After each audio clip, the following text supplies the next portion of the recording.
உறவுகள் அனைவருக்கும் அன்பான வணக்கங்கள். சேரன் வந்துட்டு வீட்டில் நடந்த விஷயத்தையே நினச்சி யோசிச்சுக்கிட்டே உட்காந்துட்டு இருக்காரு.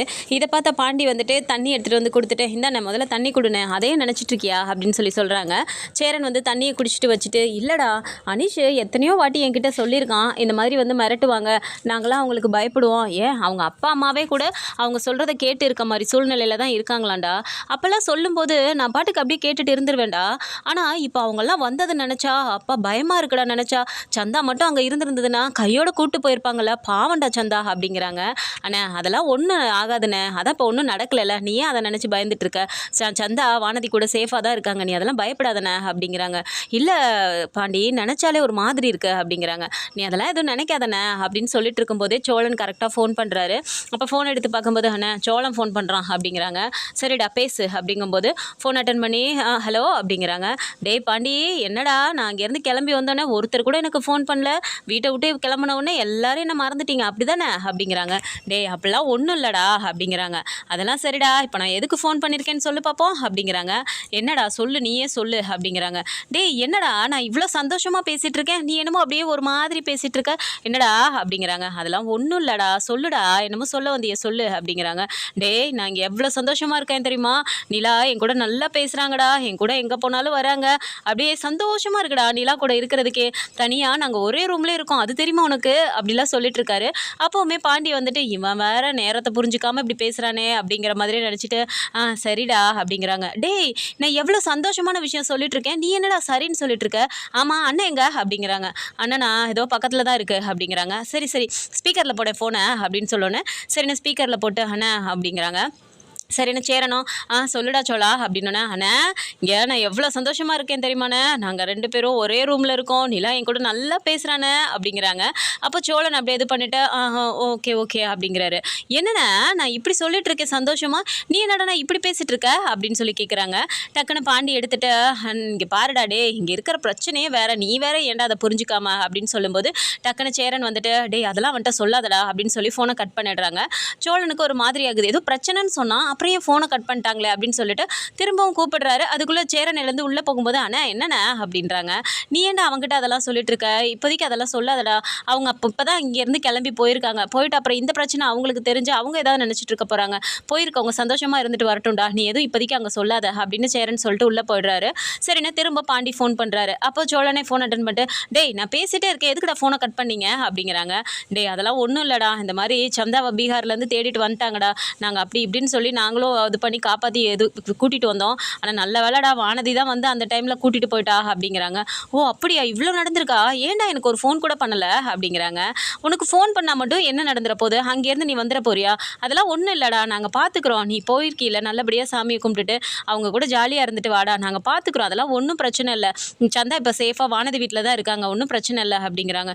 என்னடா சினிமாவில் நடக்கிற மாதிரி சொல்லிட்டு இருக்க அப்படிங்கிறாங்க.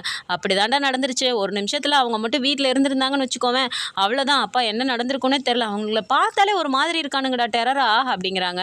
சரிடா நீ அண்ணன் கூட இரு, நான் வேணால் கிளம்பி வரட்டுமா அப்படிங்கிறாங்க. அதெல்லாம் ஒன்றும் வேணாண்டா நாங்கள் பார்த்துக்குறோம் அப்படின்னு சொல்லிட்டு அவங்களும் ஃபோனை வச்சிடுறாங்க. ஸோ இந்த விஷயத்த உள்ளர போயிட்டு நிலா கிட்ட சொல்லும்போது நிலாவுக்கு அப்படியே ரொம்பவுமே ஷாக் ஆகுது. இருங்க நான் முதல்ல அண்ணனுக்கு ஃபோன் பண்ணுறேன் அப்படின்னு அண்ணனுக்கு ஃபோன் பண்ணுறாங்க. ஸோ ஃபோன் அட்டன் பண்ண உடனே சேரன் வந்துட்டு சொல்லுப்பா நிலா அப்படிங்கிறாங்க. நல்லா இருக்கியா அப்படிங்கும்போது அண்ணா அதெல்லாம் இருக்கட்டும்ண்ணே, என்னண்ணே அங்கே ஏதோ பிரச்சனையா, சந்தா இப்போ எப்படி இருக்காங்க அப்படிங்கிறாங்க. என்னப்பா உனக்கு வரைக்கும் நியூஸ் வந்துருச்சா, எல்லாத்தையும் உங்ககிட்ட சொல்லிட்டானுங்களா, அவனுங்க சரியான ஓட்ட வாய்ப்பா அப்படிங்கிறாங்க. அண்ணா அதெல்லாம் என்ன ஆச்சுன்னு சொல்லுங்கண்ணே அப்படிங்கிறாங்க. அதான் நடந்தது எல்லாத்தையுமே இப்படி இப்படிப்பா அப்படின்னு சொல்லிட்டு சொல்கிறாரு. என்னண்ணே இப்படியெல்லாம் நடக்குமா, அப்பா நினச்சாலே பயமாக இருக்குண்ணே, பாவண்ணே சந்தா அப்படிங்கிறாங்க. ஆமாப்பா அதான் எனக்கும் நினச்ச கவலையாக இருக்குது, அதனால தான் சந்தாக்கு அங்கே பிடிக்கலன்னு சொல்லிட்டே இருந்திருக்கும் போல அப்படிங்கிறாங்க. சரிண்ணே பார்த்து பத்திரமா பாருங்கண்ணே அப்படிங்கிறாங்க. சரிப்பா நான் பார்த்துக்கிறேன், நீங்கள் பத்திரமா இருங்க அப்படின்னு சொல்லிட்டு அவரும் ஃபோனை வச்சிடுறாரு. ஸோ அதே டைமில் வானதி வந்துட்டு அங்கே சந்தாவை ரொம்பவுமே பத்திரமா பார்த்துக்கிறாங்க. ரூமில் படுக்க வைக்கிறதா இருக்கட்டும் எல்லாமே வந்துட்டு அவங்களுக்கு தெரிஞ்ச மாதிரி ஆக்ஷன்லேயே பேசி அவங்க படுக்க வச்சுட்டு இப்போ பாண்டிக்கு ஃபோன் பண்ணுறாங்க. பாண்டிக்கு ஃபோன் பண்ணி பேசும்போதுமே சந்தா என்ன பண்ணுறாங்க அப்படின்னு கேட்கும்போது சந்தா ஏதோ படுத்துட்டாங்க சாப்பிட்டாங்க அதெல்லாம் சொல்லிட்டு இப்போ பாண்டிக்கிட்ட பேசிகிட்டு இருக்கும்போது சூப்பராக வந்து காப்பாற்றின வானதி, நான் நினச்சி கூட பார்க்கல, ஹீரோ மாதிரி வந்து அப்படி நீ பண்ணிட்டு போயிருக்க அப்படின்னு சொல்கிறாரு. நான் எப்போவுமே அப்படி தான் பாண்டி பண்ணுறேன், ஆனால் நீ தான் புரிஞ்சுக்கவே மாட்டேங்கிற அப்படின்னு சொல்லிட்டு வானதியும் சொல்கிறாங்க. அப்படிலாம் இல்லடி, நான் ஒன்று புரிஞ்சிட்டு தான் இருக்கேன் அப்படிங்கிறாங்க. சரி அப்படின்னா எனக்கு ஒரு ஐ லவ் யூ சொல்ல அப்படிங்கிறாங்க. ஏய் என்ன அப்படிலாம் கேட்டுட்டு இருக்க அப்படிங்கிறாங்க. என்ன பாண்டி சொல்லு அப்படிங்கிறாங்க. அவங்கள பக்கத்தில் வச்சுட்டு இப்படி தான் நீ பேசுவியா அப்படிங்கிறாங்க. அவங்களுக்கு என்ன புரியவா போகுது அப்படிங்கிறாங்க. ஏய் ஐ லவ் யூ நீ கேட்குறியே, அது எல்லாருக்கும் தெரிஞ்ச லாங்குவேஜ் தானே, அது அவங்களுக்கு புரியாதா அப்படிங்கிறாங்க. ஆமாம்ல, ஐயோ அவங்களுக்கு புரிஞ்சாலும் சரி புரியலனாலும் சரி பரவாயில்ல நீ சொல்லு பாண்டி அப்படிங்கும்போது இப்போ வந்துட்டு சந்தா வந்து சிரிக்கவே ஆரம்பிச்சிடுறாங்க. அப்போ இவங்க பேசிக்கிறதெல்லாம் அவங்களுக்கு புரியுதுன்ட்டு பாண்டியே கேட்குறாரு. ஏன் என்ன சிரிப்பு சத்தம் கேட்குது அப்படின்னோடனே போச்சு சந்தாக்கு எல்லாமே புரிஞ்சிருச்சு போல அப்படிங்கிறாங்க. ஏன் வானதி இப்படி பண்ணுற, அவங்கள பக்கத்தில் வச்சுட்டு நீ இப்படிலாம் பேசிட்டு பாரு அவங்களுக்கே புரிஞ்சிருச்சு அப்படின்னோடனே இப்போ வானதிக்கே ஒரு மாதிரி ஆயிடுது. சரி பாண்டி நான் ஃபோனை வச்சிடுறேன் அப்படிங்கிறாங்க. இப்போ போய் பாண்டி வந்து டக்குன்னு வானதி ஒரு நிமிஷம் இரு அப்படிங்கிறாங்க. சொல்லு பாண்டி அப்படின்னோடனே ஐ லவ் யூ டி அப்படின்றாரு. ஆமாம் கேட்கும்போது சொல்லாத இப்போ சொல்லு அப்படின்னு சொல்லிட்டு அவங்க ஃபோனை கட் பண்ணிடுறாங்க. சந்தா சிரிச்சிட்டே இருக்கும்போது சந்தாவை அப்படி கூப்பிட்டு என்ன சந்தா எல்லாமே கேட்டிங்களா அப்படிங்கிறாங்க. ஆமாம் அப்படின்னு சொல்லி அவங்க தலையாட்டும் போது உங்களுக்கு புரிஞ்சுதா, தமிழ் ஃபுல்லாக உங்களுக்கு தெரியுமா அப்படிங்கிறாங்க. கொஞ்சம் புரியும் கொஞ்சம் புரியாது அப்படின்னு சொல்லி அவங்களுமே சொல்கிறாங்க. அப்போ வானதிக்கு ரொம்பவுமே வெக்கமாக வருது. சந்தா சிரிச்சுக்கிட்டே சரி சரி பரவாயில்ல அப்படிங்கிற மாதிரி அவங்களும் படுத்துட்டு இருக்காங்க. ஸோ மறுநாள் என்ன ஆகுதுன்னா பல்லவன் ஒரு சைடு வந்துட்டு இப்போ சேரன் பேசாமல் இருக்கிறதுனால ஏதாவது ஒன்று பண்ணி நம்ம வந்து இதில் சாதிச்சிருக்கோம்னு சொல்லி காட்டணும் அப்படிங்கிறதுக்காக நிறைய போட்டியில் வந்து காலேஜில் நடக்கிற அந்த கல்ச்சுரல்ஸ்க்கு நிறைய வந்து அந்த ஸ்போர்ட்ஸ் இதுக்கு வந்து பேர் கொடுத்துருக்காரு. அதுக்கு பயங்கரமாக ஹார்ட் ஒர்க்கும் பண்ணிட்டு இருக்கும்போது ஃப்ரெண்ட்ஸே கூப்பிட்டு சொல்கிறாங்க, டே பல்லவா என்னடா இப்படிலாம் பண்ணிட்டு இருக்க, நீ ஏதாவது ஒன்றுலையாவது கான்சென்ட்ரேட் பண்ணடா, இப்படி மாற்றி மாற்றி நீ பண்ணிட்டு இருந்தனா உடம்பு என்னத்துக்குடா ஆகும், விடாமல் இப்படி நீ ப்ராக்டிஸ் பண்ணிட்டு இருக்க அப்படிங்கிறாங்க. பரவாயில்லடா அதனால ஒன்றும் பிரச்சனை இல்லை, நான் என் அண்ணன் முன்னாடி எப்படியாவது நான் சாதிச்சிருக்கேன்னு போய் நான் நிற்கணும்டா, எங்கள் அண்ணனை பெருமைப்படுத்துகிற மாதிரி நான் பண்ண விஷயத்துக்கு என் அண்ணனுக்கு இப்படியாவது நான் பண்ணணும்டா அப்படின்னு சொல்லி சொல்கிறாங்க. அதெல்லாம் சரிடா, அதுக்காக நீ இப்படி உடம்பையும் பார்த்துட்டு இருக்கணும்லடா, வாடா கேன்டீனுக்கு போகலாம் அப்படிங்கிறாங்க. இல்லைடா அதெல்லாம் ஒன்றும் வேணாம், நான் திரும்ப ப்ராக்டிஸ்க்கு போகிறேன் அப்படின்னு சொல்லிட்டு இப்போ அங்கே போய் ப்ராக்டிஸ்லாம் முடிச்சுட்டு அங்கேருந்து கிளம்புறாரு. என்னடா கிளம்பிட்டியா அப்படின்றாங்க. ஆமாண்டா வீட்டுக்கு போகிறேன் அப்படிங்கிறாங்க. சரிடா பார்த்து பத்திரமா போ அப்படின்னு சொல்லும்போது இப்போ அவர் வெளியில் வராரு.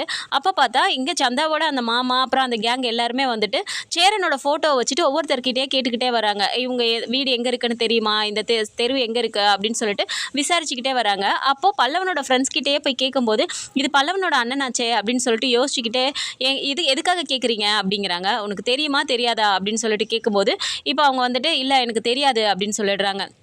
இப்போ பல்லவனுக்கு வந்து ஃபோன் பண்ணுறாங்க. டே பல்லவா உங்கள் அண்ணன் ஃபோட்டோவை வச்சு ஒரு மாதிரி இந்த ஹிந்திக்கார கும்பல்லாம் வந்து விசாரிக்கிறாங்கடா, என்னடா ஏதாவது பிரச்சனையா அப்படிங்கிறாங்க. அதெல்லாம் ஒன்றும் இல்லைடா பிரச்சனை தான், ஆனால் வந்துட்டு அண்ணனோட அந்த மாதிரி பொண்ணுக்கு அப்படின்னு சொல்லிட்டு எல்லா விஷயத்தையும் சொல்கிறாரு. இந்த மாதிரி ஃபோட்டோ வச்சு அவங்க வந்து விசாரிச்சுட்டு இருக்காங்கடா, நேராக உங்கள் வீட்டு அட்ரஸ் தானே கேட்டு விசாரிச்சுட்டு இருக்காங்க அப்படிங்கிறாங்க.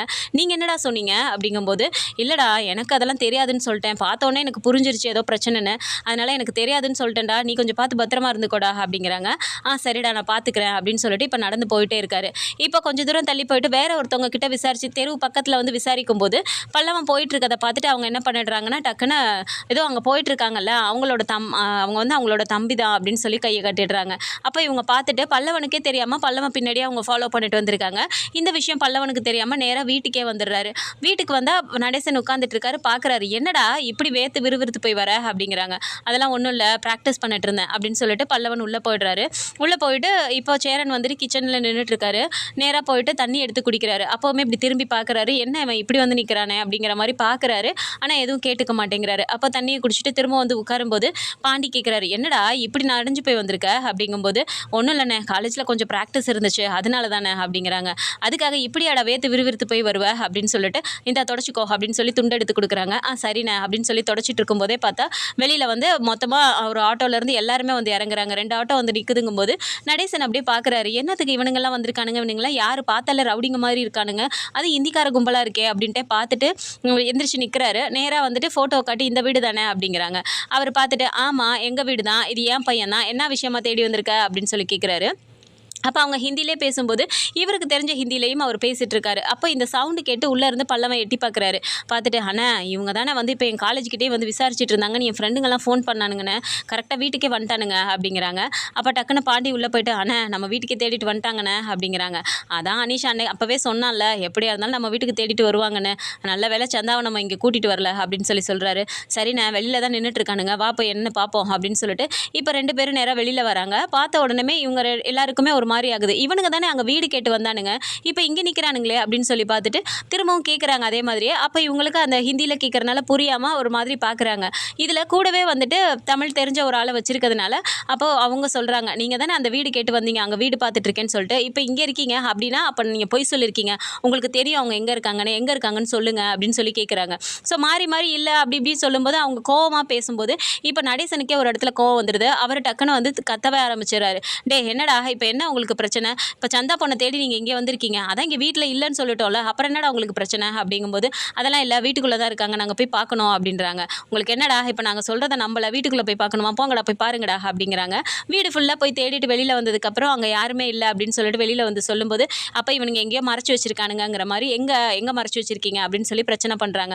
ஸோ மாற்றி மாற்றி பிரச்சனை ஓடிட்டே இருக்கும்போது நடேசன் ஒரு இடத்துல கோவமே வந்து என்ன பண்ணிடுறாருன்னா, இங்கே பாருடா என்னடா உங்கள் பிரச்சனை, ஆமாண்டா சந்தா வந்துட்டு என் பையனை தான் கல்யாணம் பண்ணிக்க போகிறா, இந்த வீட்டில் தான் அவள் வந்து மருமகளாக வாழ போகிறா, உங்களால் முடிஞ்சதை நீங்கள் பார்த்துக்கங்கடா, போங்கடா முதல்ல அப்படின்னு சொல்லிட்டு அவர் சொல்லிடுறாரு. இதை கேட்டதுமே சேரனுக்கு ரொம்பவுமே ஷாக் ஆயிடுது. ஐயோ அப்பா என்ன இப்படி சொல்லிட்டாரு அப்படின்னு சொல்லிட்டு பாண்டி வந்து டக்குன்னு இந்த ஆள் வேற பாருண்ணே, டக்குன்னு வாயை வச்சுட்டு இல்லாமல் இப்படி உளறிட்டாரு அப்படிங்கிறாங்க. டக்குன்னு போயிட்டு பாப்பா ஏன்பா நீங்கள் வேற சும்மா இருக்க மாட்டீங்களா, எதுக்குப்பா அவனுங்கள்ட்ட போய் சொல்லிட்டு இருக்கீங்க அப்படிங்கிறாங்க. பின்ன என்னடா யாருமே இல்லைன்னு நினச்சிட்டு தானே இவனுங்க ரொம்ப ஓவராக பண்ணிட்டு இருக்கானுங்க, அந்த பொண்ணு இந்த வீட்டு மருமகளா, உனக்கு பொண்டாட்டியாக வரப்போறவ, எதுவாக இருந்தாலும் பார்த்துக்கலாம், நீ தைரியமா இருடா, நான் இருக்கேன் உனக்கு அப்படின்னு சொல்லி சொல்கிறாரு. அப்போ அவங்களுக்கு எதுவுமே புரியல என்ன சொல்கிறாங்க அப்படின்னு சொல்லி கேட்கும்போது அந்த கூடவே இருந்த தமிழ் தெரிஞ்சவர் அவர் சொல்லிடுறாரு, இந்த மாதிரி சொல்கிறாங்க அப்படிங்கும்போது ரொம்பவுமே கோவப்பட்டுடுறாங்க. அப்போ வந்துட்டு அப்போ உங்களுக்கு தெரிஞ்சு தானே நீங்கள் பண்ணிட்டு இருக்கீங்க, எப்படி அவள் கல்யாணம் பண்ணுறான்னு நான் பார்க்குறேன் அப்படிங்கிற மாதிரி அவரும் ரொம்ப திட்டிகிட்டு இருக்காரு. ஸோ நடேசன் கூடவே இருந்துட்டு டே நீ இங்கேயே இருந்து வேணா பாருடா, நீ என்ன நினச்சாலும் சரி உங்களுக்கு நடக்க போகிற கல்யாணத்தை நிறுத்தவே முடியாது, நான் பண்ணி வைப்பேன்டா அப்படின்னு சொல்லிட்டு அவர் ரொம்ப தில்லாக பேசிகிட்டு இருக்காரு. அப்போவுமே அவனுங்க திட்டிட்டு பேசிகிட்டே இருக்கும்போது மரியாதை இங்கேருந்து கிளம்புறீங்களா இல்லை நான் போலீஸில் கம்ப்ளைண்ட் பண்ணவா அப்படின்னு சொல்லி திட்டும்போது அவங்க அங்கேருந்து கிளம்பி போயிடுறாங்க. இப்போ வீட்டில் வந்து ரொம்பவுமே டென்ஷனாக இருக்குது, என்னப்பா நீங்கள் இப்படி பண்ணிட்டீங்க, இந்த விஷயம் தெரிஞ்சு இப்போ அனிஷை போய் தேவையில்லாமல் ஏதாவது பிரச்சனை பண்ணுவாங்கப்பா அப்படிங்கிறாங்க. நீ ஏன்டா பயந்துட்டு இருக்க, இப்போ என்ன உனக்கு அந்த பொண்ணு வந்துட்டு இப்படி தனியாக இருக்கிறதுனால தான் இவனுக்கு பிரச்சனை பண்ணுறானுங்க, பேசாமல் நீ கல்யாணத்தை பண்ணுடானாலும் கேட்க மாட்டேங்கிற, கல்யாணம் பண்ணிட்டீங்கன்னா கல்யாணம் பொண்ணை எவன்டா கூட்டு போக முடியும், அதுக்கப்புறம் என்ன பிரச்சனை ஆனாலும் நம்ம பார்த்துக்கலாம்டா, கல்யாணமே பண்ணாமல் வச்சுட்டு இப்படி கூட்டிட்டு போயிடுவாங்கன்னு பயந்துட்டு இருக்கிறதுக்கு பேசாமல் கல்யாணத்தை பண்ணுடா, எங்கடா பாருங்க அந்த பொண்ணு அப்படிங்கிறாங்க. அதுப்பா வானதி வீட்டில் தான்ப்பா இருக்கு அப்படிங்கிறாங்க. சரி வா முதல்ல போய் நம்ம கூட்டிகிட்டு வந்துட்டு முதல்ல உங்களுக்கு கல்யாணத்தை பண்ணிடலாம் அப்படிங்கிறாங்க. பாப்பா என்னப்பா இப்போ போய் சொல்லிட்டு இருக்கீங்க அப்படிங்கிறாங்க. ஏண்டா இவ்வளோ பிரச்சனை போயிட்டு இருக்கு, இப்போ கூட நீ இன்னும் யோசிச்சுட்டு தான் இருக்க போறியா, ஆமாம் நீ எதுக்கு முதல்ல கல்யாணம் வேணான்னு சொல்கிற, முன்னாடி தான் பொண்ணு எதுவும் அமையாமல் இருந்துச்சு, நீ இப்படி தள்ளி போட்டுட்டே இருந்த, இப்போ தான் அந்த பொண்ணுக்கு உன்னை பிடிச்சிருக்குல்லடா, அப்புறம் என்னடா பேசாமல் இவ்வளோ பிரச்சனை நடந்துட்டு இருக்கும்போது நீ கல்யாணத்தை பண்ணிக்க வேண்டியதானடா அப்படின்னு சொல்லிட்டு இப்போ நடேசன் சொல்கிறாரு. சேரன் அப்படியே யோசிக்கிறார், இல்லைப்பா சோழனும் நிலாவும் இப்போ இங்கே இல்லை, அவங்க இல்லாத நேரத்தில் எப்படிப்பா நான் கல்யாணம் பண்ணுறது, அதெல்லாம் வேணாப்பா அவங்க வந்துடட்டும்ப்பா அப்படிங்கிறாங்க. இப்போ என்ன அவன் பிரச்சனை, சோழனும் நிலாவும் இப்போ உன் கூட இருக்கணும் அவ்வளோதானே, டே பாண்டி முதல்ல அவனுக்கு ஃபோனை போடுறா, சோழனுக்கு ஃபோன் பண்ணி அவங்க 2 பேரையும் உடனே கிளம்பி இங்கே வர சொல்லுடா அப்படிங்கிறாங்க. உடனே சேரன் போயிட்டு அப்பாப்பா அதெல்லாம் வேணாம்ப்பா, இருந்திருந்து இப்போ தான் 2 பேரும் தனியாக வெளியே போயிருக்காங்க, அவங்க சந்தோஷமாக இருந்துட்டு வரட்டும்ப்பா அப்படிங்கிறாங்க. டே அவங்க சந்தோஷமாக இருக்கிறதெல்லாம் இருக்கட்டும்டா, இன்னைக்கு இல்லைன்னா நாளைக்கு கூட அவங்க இந்த மாதிரி கிளம்பி போகலாம், ஆனால் உன் பிரச்சனை அப்படி இல்லையே, இப்போ விட்டினா அப்புறம் அவனுங்க எதாவது கண்டுபிடிச்சி கூட்டு போயிட்டானுங்கன்னா என்னடா பண்ண முடியும் அப்படிங்கிறாங்க.